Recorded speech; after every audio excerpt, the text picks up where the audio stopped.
मुख्यमंत्री मोहन यादव ने केंद्रीय गृह मंत्री अमित शाह के दौरे पर दी अहम जानकारी। उन्होंने कहा, केंद्रीय गृह मंत्री अमित शाह कुछ समय बाद मध्य प्रदेश की धरती पर पधार रहे हैं।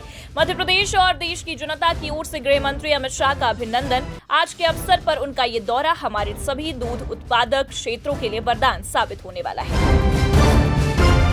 इंदौर के बीजेपी विधायक के बेटे और उसके साथियों ने रात 1 बजे देवास के टेकरी माता मंदिर पहुंचकर उसे खुलवाने के लिए पुजारी जी के बेटे के साथ मारपीट की थी। ये मामला अब तूल पकड़ता नजर आ रहा है। मंदिर के पुजारी को धमकाने और मारपीट के मामले में कांग्रेस ने इसे मुद्दा बना लिया है। कांग्रेस के वरिष्ठ नेता और एमपी के पूर्व मुख्यमंत्री दिग्विजय सिंह ने आरोपियों पर कड़ी कार्रवाई करने की मांग की है। बिहार विधानसभा चुनाव से पहले नीतीश सरकार वोटरों को साधने में जुटी हुई है। ऐसे में बिहार सरकार युवाओं को साधने में जुटी है। ऐसे में खबर है कि बिहार होमगार्ड भर्ती 2023 बिहार होमगार्ड में 476 पदों पर बहाली के लिए ऑनलाइन आवेदन आमंत्रित किए गए हैं। 12वीं पास अभ्यर्थी 27 मार्च से 16 अप्रैल तक ऑनलाइन आवेदन कर सकते हैं।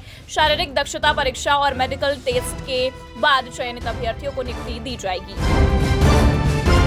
महाराष्ट्र का सियासी पारा इन दिनों हाई चल रहा है। वहीं इसी बीच महाराष्ट्र में एकनाथ शिंदे गुट के सांसद नरेश महस्के ने शिवसेना यूबीटी नेता संजय राउत को घेरा है। उन्होंने कहा कि संजय राउत को छत्रपति शिवाजी महाराज पर बोलने का कोई अधिकार नहीं है। इसके साथ ही उन्होंने उद्धव गुट की पार्टी पर सत्ता के लालच में कांग्रेस के हाथ मिलाने का आरोप लगाया।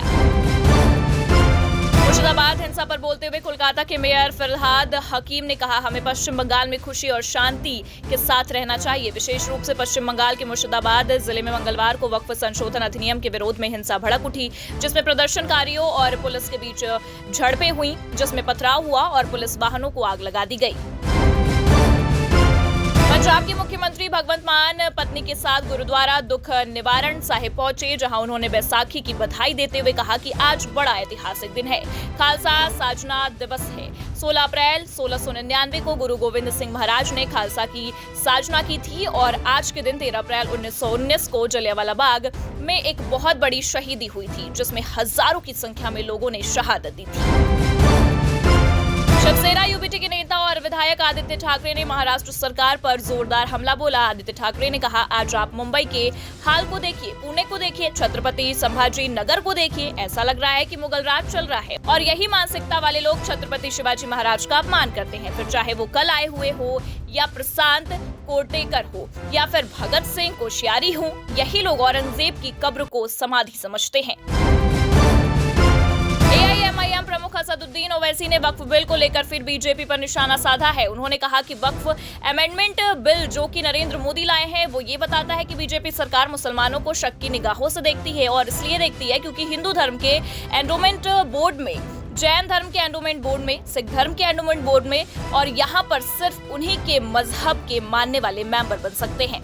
इन धर्मों के बोर्ड में लिमिटेशन एक्ट अप्लाई नहीं होता। ये तमाम चीजें इस अमेंडमेंट बिल के जरिए नरेंद्र मोदी की सरकार ने मुसलमानों से छीन लिए हैं। सुखबीर बादल आज बैसाखी मेले में पहुंचे। सुखबीर बादल ने अपने संबोधन में कहा कि जो सेवा भावना सिखों में है, बाकी किसी धर्म में नहीं है।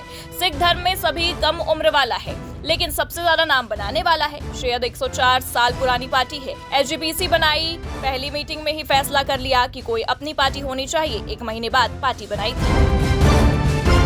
राजस्थान के मुख्यमंत्री भजनलाल शर्मा ने भारत के संविधान निर्माता बाबा साहेब डॉक्टर भीमराव अंबेडकर की जयंती पर प्रदेशवासियों को हार्दिक बधाई और शुभकामनाएं दी है। सीएम शर्मा ने कहा है कि महान विचारक, समाज सुधारक, विधिवेत्ता एवं भारत रत्न बाबा साहेब डॉक्टर अंबेडकर दलितों, शोषितों, वंचितों, महिलाओं और गरीबों के मुक्तिदाता थे।